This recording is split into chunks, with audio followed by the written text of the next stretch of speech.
Hola, muy buenas tardes, muy buenos días, muchachos. Bueno, vamos a continuar con lo que es nuestra materia de estructura socioeconómica de México.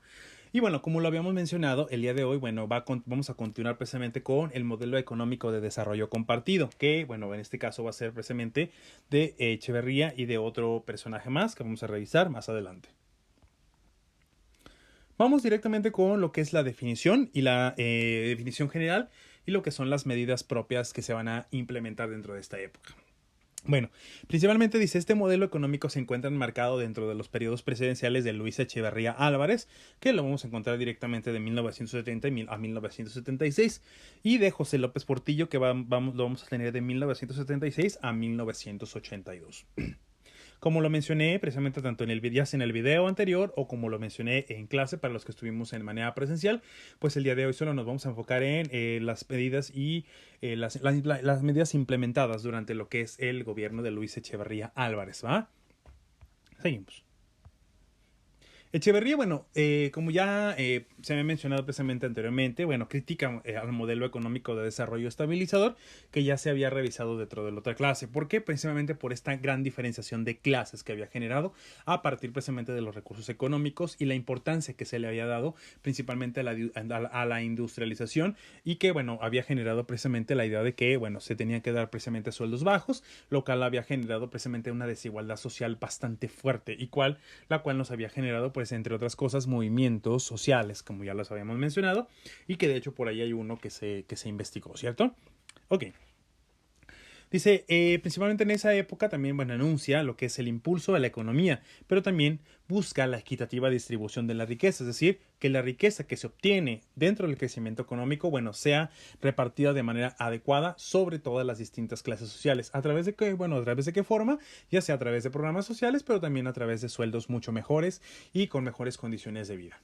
Pero bueno, lo vamos a ver más adelante. Perdón. Echeverría, bueno, efectuó una política de reducción de gasto público, provocando que se redujera el crédito a las empresas. Básicamente lo que él busca hasta cierto punto es reducir precisamente el crédito, una disculpa, el crédito prácticamente que se había venido trabajando en el programa de desarrollo estabilizador, ahora se les reduce precisamente para lograr como estabilizar la economía y lograr nuevamente lo que ya habíamos mencionado, que era un mayor acceso a la economía para todas las clases y para las distintas empresas, la micro, pequeña, grande y demás. Es decir, que sea algo parejo para todos.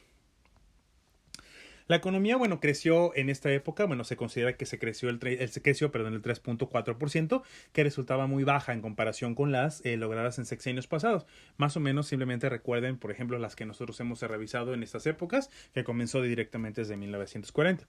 Sin embargo, como ya lo han estado viendo, en muchas ocasiones no es tan importante, por ejemplo, el crecimiento económico, sino el cómo esté repartido precisamente ese crecimiento económico, esa riqueza. ¿Por qué? Porque un país puede aumentar su riqueza, pero esta podría estar solamente en ciertas manos, como ya lo hemos mencionado. Entonces, bueno, pero desafortunadamente en esta época, pues esto va a ser algo muy criticable precisamente para lo que es, el presidente Luis Echeverría. Es decir, no se va a considerar que haya la suficiente riqueza que había habido en otros sexenios, pero, bueno, ahorita vamos a ver más adelante qué consecuencias y qué beneficios trae esto. Hubo una mayor intervención del Estado, como ya se habíamos mencionado, en los procesos de producción y de distribución. Se dan estímulos para lograr impulsar al campo y los pequeños productores rurales, algo que no se había trabajado precisamente con los distintos sexenios en anteriores. Es decir, nuevamente volvemos a encontrar un apoyo, pues aparentemente mejor para, en este caso, el campo, es decir, para las áreas específicas que habían sido olvidadas dentro del otro periodo. Y se pretendía precisamente pues evitar la inflación, que ya habíamos mencionado que la inflación no es otra cosa más que el aumento en el precio final para los distintos productos, es decir, lo que nosotros pagamos por un producto. ¿De qué sirve esto para un pueblo y en qué ayuda precisamente a una clase determinada? Bueno, por ejemplo, pensemos en la canasta básica, es decir, los distintos elementos o alimentos que una persona o que una familia usa para poderse alimentar de manera adecuada. Es decir, lograr que haya un desarrollo productivo en el caso de la familia, ¿va? Entonces, si los productos salen mucho más económicos, pues obviamente esto va a beneficiar. ¿Por qué? Porque tu poder adquisitivo, tus ingresos, el de tus padres, el de tu familia, pues va a alcanzar más. Entonces vamos a tener una mayor posibilidad de que a lo mejor esa familia pueda tener acceso a otros beneficios como a lo mejor son la educación o una educación de mejor calidad o a momentos de ocio para la familia, ¿va? Entonces básicamente eso se refiere. Medidas y objetivos. Algunas otras medidas que se van a llegar a aplicar. Dice, a unas semanas de su posesión se creó el Instituto Mexicano del Comercio Exterior y el Consejo Nacional de Ciencia y Tecnología. El Consejo Nacional de Ciencia y Tecnología, por ejemplo, todavía existe. Es una institución que se encarga precisamente de otorgar becas, apoyos y subsidios para lo que son algunos de los estudiantes, para que puedan estudiar ya sea en el extranjero o reciban, por ejemplo, su dinero y puedan solamente dedicarse a lo que es a estudiar, es decir, a prepararse para tomar, por ejemplo, maestrías, doctorados y demás. De hecho, esto lo pudieron haber ustedes revisado en lo que es en la materia de metodología de la investigación, donde inclusive cualquiera de nosotros, es decir, cualquiera de ustedes podría tener acceso a esto. Una vez que ustedes, por ejemplo, entren en lo que es a su maestría, sean aceptados en su maestría, pues podrían hacer un trámite para la beca de CONACYT, siempre y cuando, esté registrado precisamente con el programa de CONACYT. Hay que verificarlo desde antes en la página de CONACYT. Si en algún momento determinado ustedes están interesados, con gusto les puedo pasar los datos para que tengan acceso más a esa información, ¿va? Ok. Y de igual manera también se crea lo que va a ser la Comisión Nacional de Zonas Áridas y entre otras tantas más que, están diseñados precisamente para brindar subsidios, apoyos y demás a las determinadas clases. Los objetivos de todo este sistema o modelo económico, van a ser perfectamente claros. Primeramente, pues mantener el crecimiento económico, recuperando la iniciativa de los aparatos del Estado. Es decir, van a tratar de mantener el crecimiento económico que ya se había venido trabajando en otros sexenios, pero ahora pues con unas estrategias muy diferentes que se supone que buscaban precisamente la repartición clara y adecuada de todas las clases sociales. Y además recuperar precisamente lo que es la iniciativa por parte de muchos de los aparatos del Estado, es decir, básicamente muchas de las instituciones que pertenecen al gobierno. Se va a dar, por ejemplo, se va a buscar ampliar la representatividad y la presencia de los pequeños y medianos empresarios, es decir, lograr precisamente lo que en un sexenio anterior, pues no se había logrado, ¿no? O más bien no se buscaba, más que nada. Es decir, lograr que las micro, pequeñas o medianas empresas pudieran participar dentro de lo que es el sistema económico, es decir, que hubiera una libre competencia, que pudieran desarrollarse tanto las medianas, pequeñas, micros, como las grandes empresas. Es decir, lo que anteriormente en el sexenio anterior había desaparecido, pues buscar precisamente que se logre en esta época en particular. Se busca evitar el predominio de los grandes empresarios, es decir, de los grandes monopolios como se consideraba.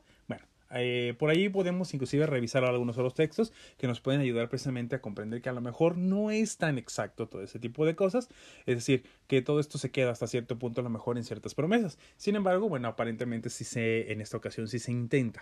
Pero ustedes pueden mantener precisamente en un aspecto crítico y decidir investigar precisamente en lo que es las historias de México, en algunas de las historias, ya sea de Historia de México 1, Historia de México 2 principalmente, ¿sí? O pueden decidir buscar algunos textos por su parte y buscar precisamente información respecto a este tema, ¿va? Se da la aplicación de una política de ajustes restrictivos al gasto público y en el sistema monetario. Es decir, nuevamente, ya lo habíamos mencionado, recortar el ingreso o los recursos que el Estado tenía para gastarse en los distintos programas. Desafortunadamente, en la mayor parte de las ocasiones, cuando se da un recorte, los gobiernos regularmente tienden a recortar principalmente, por ejemplo, programas sociales y demás, es decir, los que se consideran que no son tan necesarios. Desafortunadamente, los recortes no se van a dar en otras áreas. Entonces, al menos ellos intentan hacer, en teoría, un recorte. ¿Cuáles son las consecuencias de todo este sistema? Dice, se va a dar un continuo déficit y los desequilibrios en la balanza comercial. Un déficit no es otra cosa más que lo contrario al crecimiento económico, es decir, un déficit, es decir, de lo gastado con respecto a lo obtenido en los ingresos. Es decir, es como por ejemplo cuando nosotros, por ejemplo, recibimos 1,500 pesos a la semana en una quincena, pero resulta que ya nos habíamos gastado, y no sé, con una tarjeta de crédito o con algo más, no sé, 2,000 pesos. Tenemos un déficit de 500 pesos. Básicamente va a ser eso en el gasto público, que esto va a llevar precisamente al incremento de la deuda externa en determinado momento.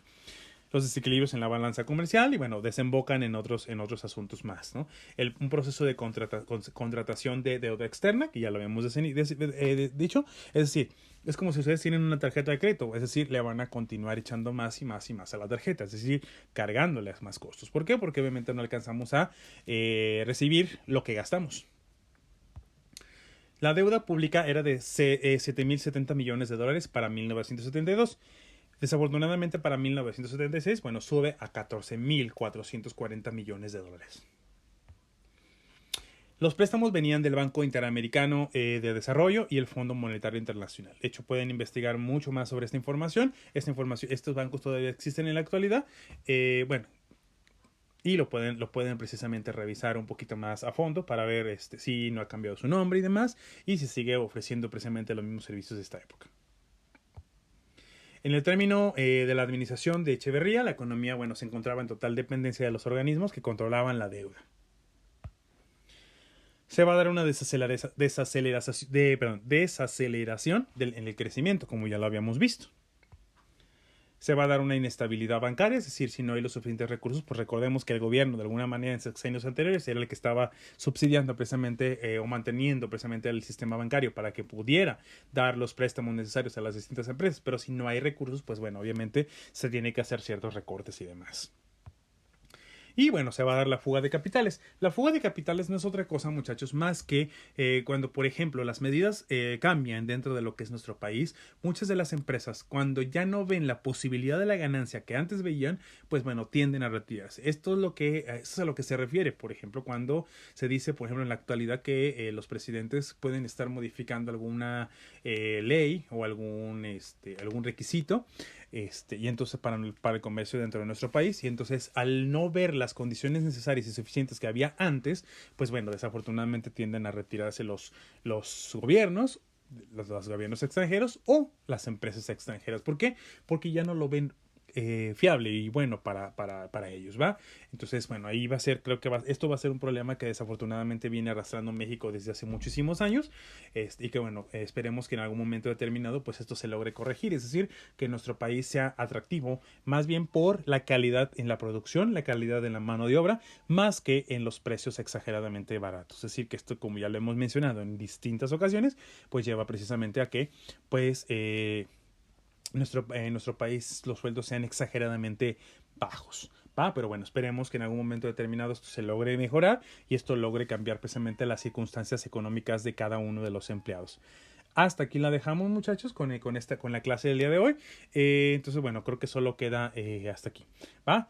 Cualquier cosa que quieran comentar, quieran complementar, pues lo vamos a dejar precisamente, o lo pueden mandar por medio del grupo de WhatsApp, o lo pueden mandar, por ejemplo, o lo pueden mencionar en estas clases. Si igual si tienen algún comentario, alguna información o algo que gusten ustedes compartir y que amplíen nuestra clase, con todo gusto la escucharemos. ¿Va? Ok, hasta aquí la dejamos, muchachos. Que tengan muy buen día.